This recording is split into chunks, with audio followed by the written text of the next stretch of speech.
Careful, by Isabella Jade.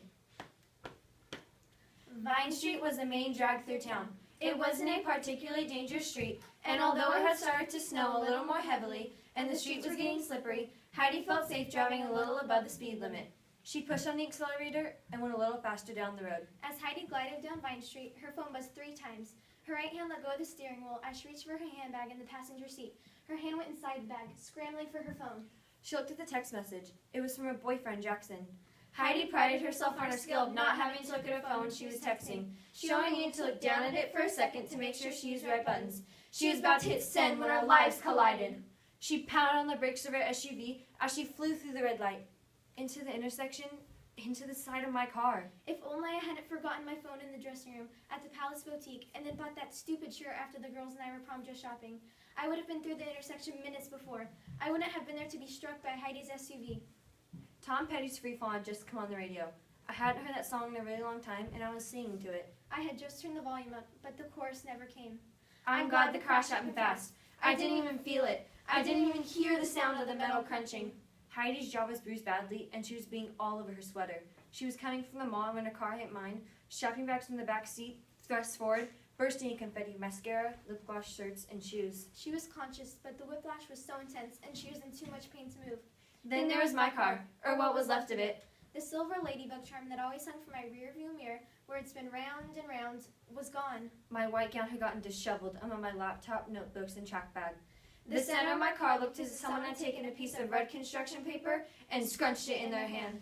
My door had been pushed inward very deeply. It created a jagged cave from the outside with all its guts hanging out, and I was behind the caved hollow. The force of Heidi's SUV slamming into my door had crushed my chest, broken my shoulder and arm, and shattered my collarbone. My head and face looked like a rotted pumpkin with red spiraling hair. My earlier text message to Phoenix wouldn't matter now. It was too late. Even though I sent him a yes an hour before, we wouldn't be going to prom. There wasn't even a chance that I could be saved. It was February 12th, and I was dead. It's hard to accept that's life, but it is. You can receive a text message that warms your heart at 3:47 p.m. while trying on a prom dress with your best friends and be dead an hour later. That's the precious, unexpected part of life that I hate. My time as a runner, an invisible human being who could feel things, like the burn in my calves and the dryness in my throat as I pushed my body a little more towards the finish of my race, was over. But it didn't take long to realize what had happened and discovered I was not alive any longer. My soul escaped my body quickly after the crash. I zapped up and joined a fresh, cool breeze. I stayed there whirling around, drifting in a heavenly dream, relaxing in the wholesome and enjoying the ride, just letting it take me wherever. But the gentle feeling didn't last. Just as I was feeling wispy and serene up there, a harsh wind propelled me back to earth and jolted me out of my tranquility. Everything sizzled around me. The sky stars felt pellets of sleet as a burning fever through me.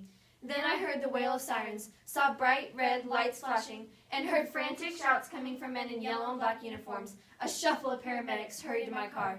There was a loud cranking and clattering as the door of my car was seared off to reveal my lifeless body, lying in the driver's seat. I wished it had to be a terrible dream, and I'd wake up. But it wasn't. When I reached for the armed policeman, he only considered me as another chill in the air. When I spoke, nothing but dead silence came out of me. I could only watch as time betrayed me and left me throbbing hopelessly for answers. And during the anticipation of not knowing why my body was being placed in a body bag on a gurney. I was dizzy with panic, whisking around my car, searching desperately for a reason. I wanted this to go back to the way it was. I wanted this not to be real. Anxiety and fear of the truth ran through me as the air got heavy and colder.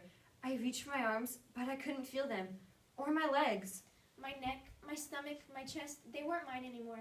I found myself unable to decide where I should go next. I could feel a pull of light, calling my name, encouraging me to follow it. But I wasn't done with Earth, and I wasn't ready to say goodbye to my family and friends. My time here wasn't over. It couldn't be, and I needed to see my mother.